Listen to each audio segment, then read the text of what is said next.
यदि आप छठी मैया की असीम कृपा पाना चाहते हैं तो कमेंट बॉक्स में जय हो छठी मैया की लिखें और आपके परिवार पर छठी मैया का आशीर्वाद हमेशा बना रहे। दोस्तों, छठी माँ के लिए एक लाइक तो बनता है। छठ पूजा का व्रत कुछ महिलाओं को गलती से भी नहीं रखना चाहिए, अन्यथा उनकी संतान को बड़ा संकट झेलना पड़ सकता है, पति पर भी घोर संकट आ सकता है और आप भी पाप के भागी बन सकते हैं। ऐसी महिलाएं इस पूजा से दूर रहें। कार्तिक महीने की षष्ठी को छठ पर्व मनाया जाता है और इसी दिन छठी मैया की पूजा होती है, जिन्हें बिहार में सरल भाषा में छठी मैया कहा जाता है। हालांकि यह पर्व महाराष्ट्र, झारखंड, उत्तर प्रदेश और पश्चिम बंगाल जैसे राज्यों में भी पूरी श्रद्धा से मनाया जाता है। मान्यता है कि छठ पूजा के दौरान पूजी जाने वाली यह देवी सूर्य भगवान की बहन मानी जाती है, इसलिए लोग सूर्य को अर्घ्य अर्पित कर छठ मैया को प्रसन्न करते हैं। पुराणों में मां दुर्गा के छठे स्वरूप कात्यायनी देवी को भी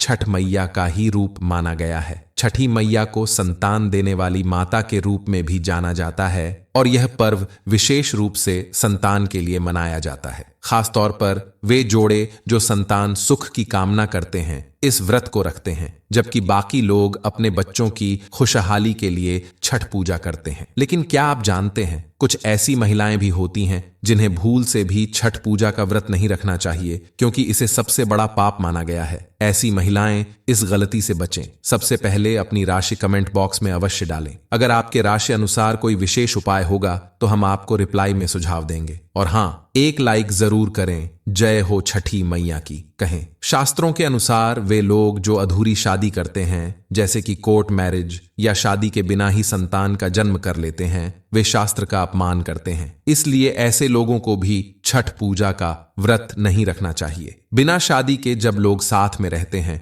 तो यह समाज में कलंकित रिश्ते के रूप में देखा जाता है। कई लोग परिवार के खिलाफ जाकर शादी करते हैं, जिससे परिवार और माता पिता को समाज में बदनामी झेलनी पड़ती है। माता पिता दुखी होते हैं, परिवार और समाज पर यह कलंक बन जाता है। ऐसे लोग संसार के लिए एक प्रकार से अभिशप्त माने जाते हैं। देखिए, रिश्ते जब परिवार को दुख देकर बनाए जाते हैं तो वे अनर्थी होते हैं और वे रिश्ते कभी स्थायी नहीं हो पाते। इसलिए जो लोग बिना हिंदू रीति रिवाजों के साथ शादी नहीं करते, कोर्ट मैरिज कर लेते हैं और 7 फेरे नहीं लेते, उनके लिए यह व्रत उचित नहीं है। 7 फेरों का अर्थ है कि आपने अग्निदेव, 33 करोड़ देवी देवताओं, माता पिता, परिवार और समाज का आशीर्वाद प्राप्त किया है। तब आप भगवान की सेवा करने और किसी भी धार्मिक व्रत को शुद्ध मन से करने के योग्य माने जाते हैं। दूसरा, अगर किसी स्त्री या पुरुष को विवाह में हल्दी नहीं लगाई गई है तो यह भी अशुभ होता है। शादी में हल्दी का प्रयोग करना अनिवार्य माना गया है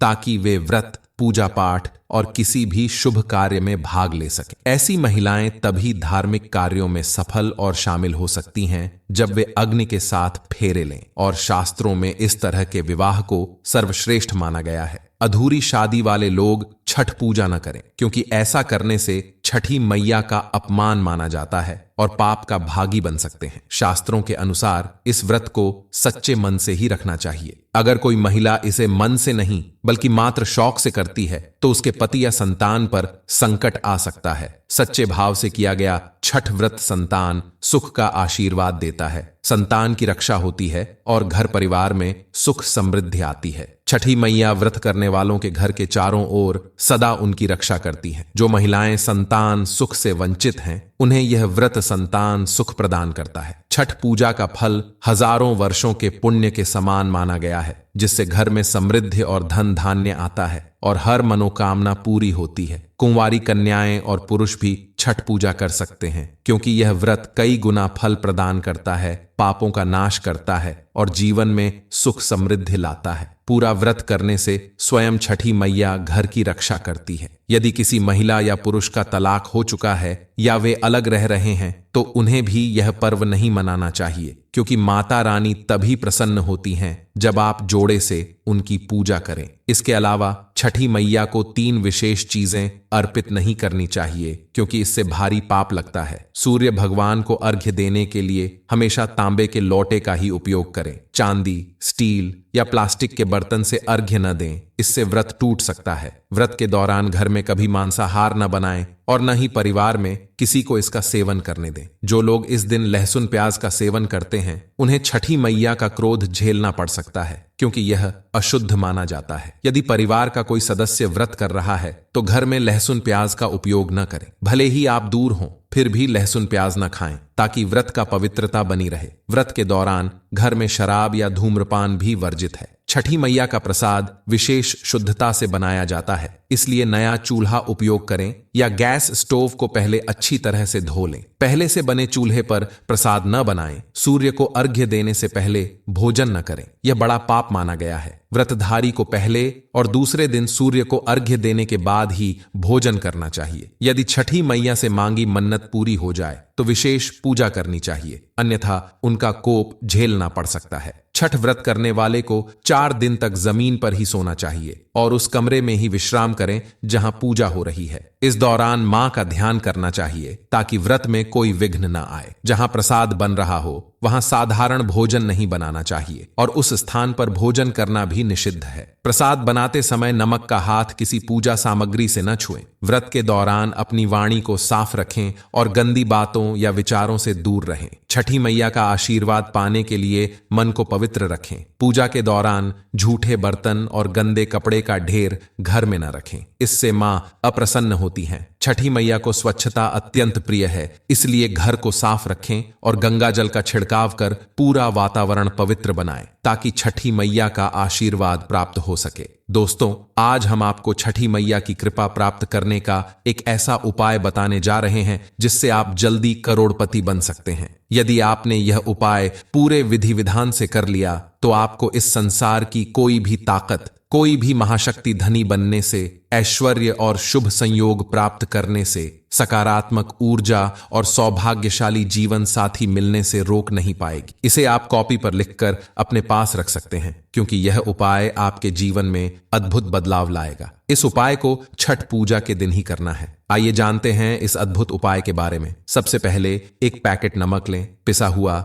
या डली वाला दोनों चलेगा, और एक पानी की बोतल, साथ में 1 रुपये की दक्षिणा, 100 ग्राम सरसों का तेल, 50 ग्राम सूखी लाल मिर्च, 500 ग्राम चावल, 500 ग्राम उड़द की काली दाल और बताशे लें। इन सभी 8 सामग्रियों को इकट्ठा करके एक कपड़े या थैली में रख लें, लेकिन इन्हें आपस में मिक्स न करें। इन सामग्रियों को अलग अलग पैकेट में रखें और फिर किसी गरीब व्यक्ति को दान दें। यह उपाय करने से आपके जीवन का भाग्य बदल जाएगा। यदि आप व्यापारी हैं तो आपका व्यापार कई गुना बढ़ेगा। यदि आप विद्यार्थी हैं तो पढ़ाई में सफलता मिलेगी, सरकारी नौकरी का योग बनेगा, संतान सुख प्राप्त होगा और विवाह में आ रही रुकावट भी दूर हो जाएगी। इस उपाय से बीमार व्यक्ति का स्वास्थ्य भी सुधर सकता है। हम स्वयं यह उपाय नियमित रूप से करते हैं और हमारे पूर्वज भी सैकड़ों साल से इस परंपरा को निभाते आ रहे हैं। आप इसे पूर्णिमा या अमावस्या पर भी कर सकते हैं। अब जानें छठ पूजा की 10 महत्वपूर्ण बातें। यह पर्व 36 घंटे के निर्जला व्रत के साथ 4 दिन तक चलता है। इसका आरंभ नहाय खाए से होता है और खरना के भोजन के बाद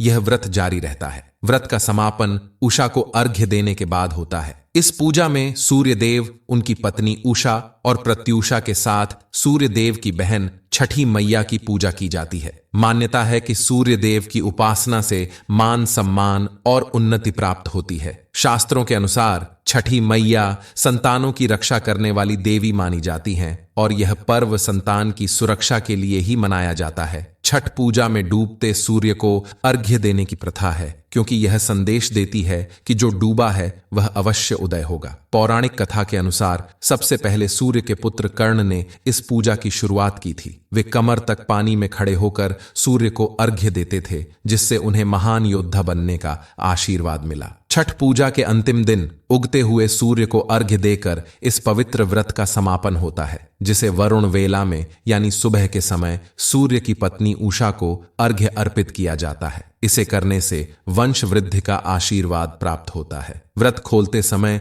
सबसे पहले पूजा में चढ़ाया गया प्रसाद जैसे ठेकुआ और मिठाई का सेवन करें, फिर कच्चा दूध पिएं। भोग ग्रहण करने के बाद ही व्रत पूर्ण माना जाता है। इस दिन कुछ खास उपाय करने से सूर्य दोष कम होते हैं और शुभ परिणाम मिलते हैं। पहला उपाय, छठ के दिन प्रातः जल्दी उठकर स्नान के बाद पूर्व दिशा की ओर मुख करके कुश के आसन पर बैठें और सामने बाजोट पर सफेद कपड़ा बिछाकर सूर्य देव की प्रतिमा रखें। पंचोपचार पूजा के साथ गुड़ का भोग अर्पित करें और पूजा में लाल फूल का उपयोग अवश्य करें। दूसरा उपाय, स्नान करने के बाद सूर्य को अर्घ्य दें, फिर गुड़ और कच्चे चावल बहते जल में प्रवाहित करें। इस दिन पके हुए चावल में गुड़ और दूध मिलाकर ग्रहण करने से सूर्य देव प्रसन्न होते हैं। तीसरा उपाय, सुबह जल्दी स्नान कर पूर्व दिशा की ओर मुंह करके कुश के आसन पर बैठें और रुद्राक्ष की माला से सूर्य मंत्र का जाप करें। चौथा उपाय, तांबे का सिक्का या चौकोर टुकड़ा बहते जल में प्रवाहित करने से कुंडली में सूर्य दोष का असर कम होता है। इसके अलावा लाल कपड़े में गेहूं और गुड़ बांधकर दान करने से इच्छाओं की पूर्ति होती है। यह पर्व चैत्र शुक्ल पक्ष षष्ठी को चैती छठ और कार्तिक शुक्ल पक्ष षष्ठी को कार्तिकी छठ के रूप में मनाया जाता है। पारिवारिक सुख, समृद्धि और मनोवांछित फल प्राप्ति के लिए इस पर्व का आयोजन होता है, जिसका एक गहरा ऐतिहासिक महत्व भी है। माता सीता द्वारा सूर्यदेव की पूजा करने की कथा छठ पूजा की परंपरा से जुड़ी हुई है और इसके पीछे कई पौराणिक कहानियां प्रचलित हैं। एक मान्यता के अनुसार जब भगवान राम और माता सीता 14 वर्षों का वनवास समाप्त कर अयोध्या लौटे, तब रावण वध के पाप से मुक्ति के लिए मुनियों ने उन्हें सूर्य यज्ञ करने की सलाह दी। इस पूजा के लिए उन्होंने महर्षि मुग्धर को आमंत्रित किया। मुग्धर ने माता सीता पर गंगा जल छिड़क कर उन्हें पवित्र किया और कार्तिक शुक्ल पक्ष की षष्ठी तिथि पर सूर्य देव की उपासना करने का निर्देश दिया। सीता ने तब मुग्धर ऋषि के आश्रम में रहते हुए 6 दिन तक सूर्य देव की आराधना की। सप्तमी के दिन सूर्योदय के समय पुनः अनुष्ठान किया गया और सूर्यदेव का आशीर्वाद प्राप्त हुआ। इन कथाओं के अतिरिक्त एक और पुराण कथा है। कहा जाता है कि प्रियव्रत नाम के एक राजा की कोई संतान नहीं थी और उन्होंने संतान प्राप्ति के लिए कई प्रयास किए। अंततः महर्षि कश्यप ने उन्हें पुत्री यज्ञ करने का सुझाव दिया। यज्ञ के बाद महारानी ने एक पुत्र को जन्म दिया, परंतु वह मरा हुआ पैदा हुआ। इस दुखद समाचार ने पूरे नगर में शोक की लहर दौड़ा दी। तभी एक ज्योतिर्मय विमान आकाश से धरती पर उतरा, जिसमें षष्ठी देवी विराजमान थीं। उन्होंने शिशु को स्पर्श किया और वह जीवित हो उठा। इस घटना के पश्चात राजा ने अपने राज्य में छठ पूजा को धूमधाम से मनाने की परंपरा शुरू कर दी। अगर आप भी छठी मैया का आशीर्वाद पाना चाहते हैं तो सच्चे मन से कमेंट बॉक्स में लिखें जय छठी मैया की। उम्मीद है कि आज की वीडियो ने आपको छठ पूजा से जुड़ी सभी आवश्यक जानकारी प्रदान की है। अगर यह जानकारी आपके लिए उपयोगी है तो तुरंत वीडियो को लाइक और शेयर करें। यदि आप हमारे चैनल पर नए हैं तो चैनल को सब्सक्राइब कर बेल आइकन जरूर दबाएं ताकि आपको हमारी आने वाली सभी वीडियो की जानकारी मिल सके। वीडियो के अंत तक बने रहने के लिए आपका हृदय से आभार।